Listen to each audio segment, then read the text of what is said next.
Hey guys, welcome back to another Real Talk Sunday. It's another rainy day in Georgia. It's drizzling rain as we speak, but we're going to try to get through this video before it starts back. A much needed rain. It ain't rained here probably in the last couple of weeks. Been dry. We've been having to run the water sprinkler out here in the garden. You can see we in our smaller garden. Our tomatoes and everything was here. If you've seen any of our past videos, but we cleaned them up, and since we've started on some broccoli, turnips, collards, And cabbage.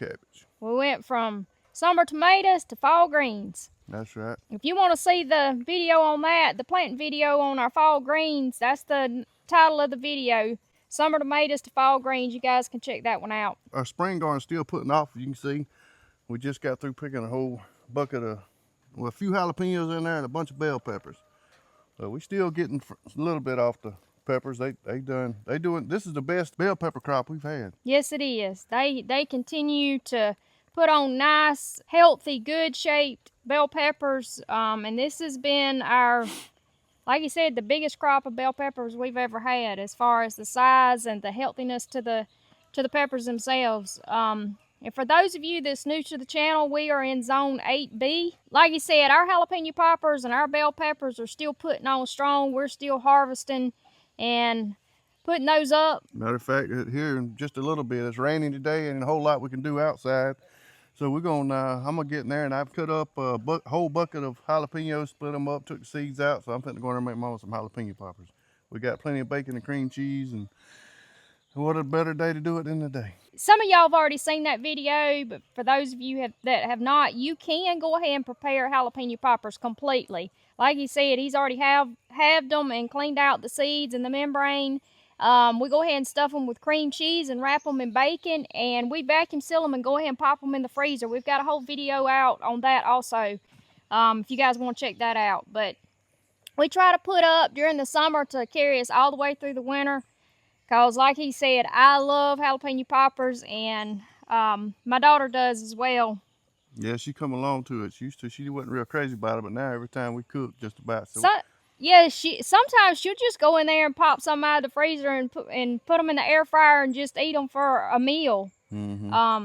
But it's nice to have on hand, and we love to take them in the camper too with us and throw them on the grill when we're camping. Thus far, what we have in the ground, like I said a while ago, the cabbage, turnips, the collards, and broccoli.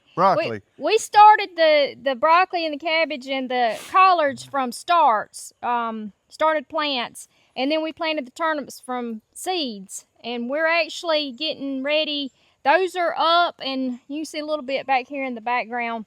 We're going to go ahead and do a succession planting on the turnips. We're getting ready to do that, as well as we picked up some sweet onions from the our local hardware store where we get all of our plants, and we're going to get those in the ground real soon.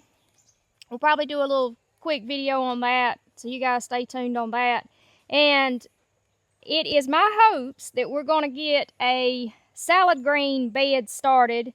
We're still doing some engineering in our mind, trying to come up with the best way to do that, because we want them where we can cover them during the extreme cold temps, so we can keep growing them year round to have fresh salad greens. That's in the works. Y'all can be on the lookout for that as well, for some upcoming content.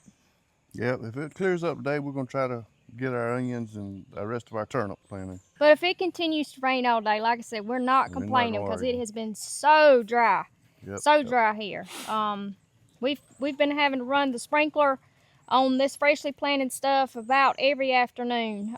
We'll start it when I get home, and then we'll usually let it run till dark, because it's just that dry. Moving on from the garden, as you guys know, or I don't know if you do know, if you're not from Georgia, we got I'm not sure about all the other states, but here in Georgia it's bow season, but they give us a bonus gun season this year, and it's the October 4th and the 5th. And you can hunt with a rifle, does only, can't shoot bucks, but me and Mama's been after them with a bow. We see deer every time, just hadn't had a chance to connect. So we brung out the old 6.5 Creedmoor yesterday and went to leave, and Sadey, Sarah's daughter, her boyfriend was here and her son was here, and everybody decided they wanted to go hunting. So we all loaded up and took off to the hunting club. We occupied 3 stands. We had enough bodies to fill up 3 stands. And me and Mama was sitting there, and we had a little small yearling doe. We didn't want to shoot her; she was too small. Sitting there in front of us, and we heard a shot. And it wasn't but a second or two later that Sadie texted Ma here and said that Lane got one. So we ended up with some meat on the ground, and very thankful for it, because as you guys know, that's where we get majority of the protein that goes on our kitchen table is from the woods and the water. Especially after you go to the grocery store and spend $800. Absolutely.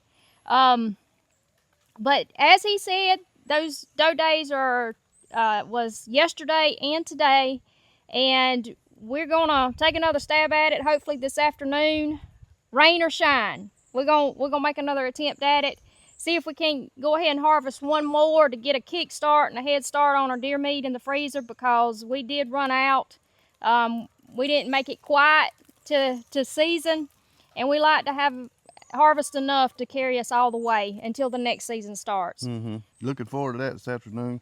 Spending that time with Mama, and we have a good time no matter what we're doing. But being in the deer stand together where you've just got complete silence and you just there together and you have that quiet time together in the woods, that's good quality time. Yep, just watching the wildlife. Yeah, it is. But I guess that's about it on it. We got bow season. We got next weekend is black powder. We're not gonna be able to do any black powder hunting because I have a friend getting married. We got to go to his wedding. Got to put a suit on. But besides that, the next weekend we got a little small trip. Mama does photography as well, and she has to take some pictures down at Sapelo Island, which is off the east coast here in Georgia, a little island, and she's going to do pictures. So we're going to get us a little getaway and take advantage of that and do a little sightseeing down there while we're there and maybe eat good. But hopefully we come back that Saturday because gun season does come in Saturday, and bucks, as you know, they'll be fair game. But besides that, he's got his eye on a couple that we've been seeing on the camera. We run Tacticam cameras. How many you got now? Every time I turn around, I'm picking up another box down there at the road. I think I got 4 here, and then we got 2 on another place where we duck hunt at to watch the ducks. So we got 6 running. And we actually got them here running on the chicken pen to catch the critters. And that's another thing. Speaking of that, we get, as you know, Mama there is big on chicken lady. And you can probably hear them in the background. They're a little bit quieter than normal. Yeah. But she got a little something she ordered and was excited about. Yeah, we're excited. We've got some upcoming content for you guys. We've got a brand new addition to the coop, and that is a hen gear rollout nest box. And we actually partnered with these guys, Hen Gear. They were good enough to hook us up with a very gracious credit towards a nest box, and so I went ahead and took them up on it, and we went ahead and got that assembled, and it's in the coop now. I'm in the process of trying to train the hens to use that nest box. And as you guys know, anybody that's had any experience with backyard hens, that can sometimes be a chore in itself. They usually tend to have a mind of their own, and breaking them from old habits of where they lay their eggs, it's been trial and error, but I'm staying at it every day, and I think we're making a lot of progress. But I've got an upcoming video that I want to get to you guys on that, and just kind of go over the features and everything on the Hen Gear rollout box, because as you know, if you've watched some of our chicken content videos, we've had a time with various different things when it comes to the eggs. I've had some eating the eggs. I had to separate out some hens, and then we've had 2 or 3 oak snakes that we've had to relocate out of the chicken coop that were helping themselves to some of the eggs, and then we had a possum or 2 that was coming in that we finally secured the pen enough to keep those out. But not only does this Hen Gear nest box have the rollout feature where when they lay the egg, it rolls to a trough in the back where they're not able to reach the eggs, therefore they cannot eat the eggs. So that solves one of my problems. And then It also prevents the eggs from getting dirty. The hens that are taken to the nest box and those eggs that I collect every day out of the hen gear nest box, these are the cleanest eggs I have ever picked up out of my chicken coop. So that is a huge plus because as you guys know, chicken eggs can get severely nasty. Just with multiple hens going into the same nest box, they track mud and poop onto the eggs, and especially if they're laying them straight on the ground and it's rainy weather, then they get muddy. But those are two huge pluses on the nest box itself right there. And not only that, it has a predator-proof lid and latch on the back side where the trough that the eggs roll to. So it prevents any predators being able to get to those eggs. So problem 3 solved.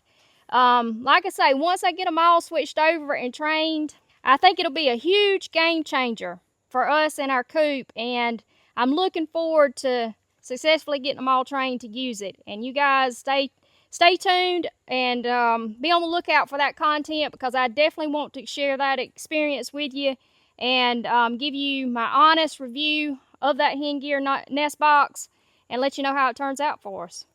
And speaking on the talking about the chickens, we do got a surprise that's coming here next week. Yes. Before we jump to that, let me also I may have said it earlier, but I can't remember. We did partner up with Hen Gear, and so we are now affiliates with them because I thought that much of their product straight out of the box. I really did. Of all the features that it offers, and I really do think this is a quality-made, good product. And like I say, I'm looking forward to sharing that whole experience with you from assembly all the way up. We did get some footage of the assembly, putting it in the chicken coop, and there's little various things that you can do during the training period, and I'll go over that with you in the upcoming video. But I do want to be transparent and let you guys know that we did partner with them, and we are affiliates with them. But as he was talking about, we have decided to take the plunge and step off into raising some quail. That's something that me and him have talked about several times and gone back and forth on. So I've sat down and I've looked at my calendar because, as you guys know, we're in and out a lot. We do a lot of fishing at the river. We do a lot of camping and fishing at the lake. We have a lot of stuff going on always, no matter the season. But we cleared out and kind of got us a window where we've got a guy that's going to hook us up with some quail eggs. He's going to collect those eggs for us all this week, and hopefully I will get those eggs this coming Friday, and we'll go ahead and set those in the incubator, and in about 18 days from that point, we're going to have some baby quail on our hand, and we'll take you through that whole process, and we're looking forward to it. And again, this will be another protein source for our family and for our kitchen table. That's right. On any homestead, this is a fairly cheap protein that you can do and raise, you know, as long as you have confinement, predator-proof confinement. Predators are a huge problem with raising quail. But what we've decided to do is I don't do any hatching this time of the year, and especially going into the winter, because as you know, you got to keep baby chicks pretty warm, and I just don't like doing that during the winter. So we're going to use our brooder box. It's a pretty large brooder box that he built for me, and we're going to use that to raise out the quail. And then we have a pen that's completely enclosed with a fly top and all that we're going to grow them out in. And so I think we've got a pretty good setup to get started, and we're going to make use of that and give it a go. And you guys will be coming along for the ride for any of y'all that have interest in raising the quail. All right, I guess that about covers everything. But the upcoming videos we got coming out this week, the first one I think, I can't. Y'all know we always got to have our notes, so I can tell you the precise title because sometimes I forget a word here and there. Sandbar Survival, from empty hooks to fish tacos, and that's gonna be a fun one. It was that is gonna be a good one. Y'all don't need to miss that one. It's due. It's already scheduled. It will drop tomorrow, Monday, at 6 p.m. That's our latest sandbar camping adventure, and boy, was it an adventure. Not to give away too much, but we went down there half-cocked that we normally do not do. We usually have our stuff together a little better than we did this last trip, but as you guys know, sometimes it happens, and it was an adventure to say the least. It worked out for us in the end. We was sore, a little bit sore the next day, but you just have to watch the video to get You all will. We had a great time, a lot of memories made. Sadie, my daughter, and her boyfriend Lane went along with us, and we had a ton of fun. Ton of laughs and a ton of fun. So you guys be sure and check that one out. We will also have some hunting content coming up pretty shortly. I have been getting footage of every hunt that we've done, including the one from yesterday where Lane did harvest a doe for us. So I'm looking to combine all that footage together and probably make one video. So you guys be on the lookout for that. And as we mentioned when we were talking about the garden, we'll probably do a little quick video on us planting the sweet onion starts that we got from the local hardware store, and we also will probably do a separate video when we finally get through engineering and coming up with the idea on the salad green bed. So you guys be on the lookout for that. Anything else? I reckon we about covered everything. We do also have a few homestead projects that we're going to be working on. Just little stuff around the homestead that we've got to do that we thought would be interesting in just sharing the way that we do things. I'll just leave it at that, but we'll have some of that content coming up too, guys. But as always, we appreciate y'all hanging out with us and continuing to show us the support that you guys do. We really appreciate it. Yeah, we do. We hope y'all have a good week and check out our videos when they pop up this week. And until next Sunday, hope y'all have a good one and be safe. Appreciate you guys watching. Thanks, guys.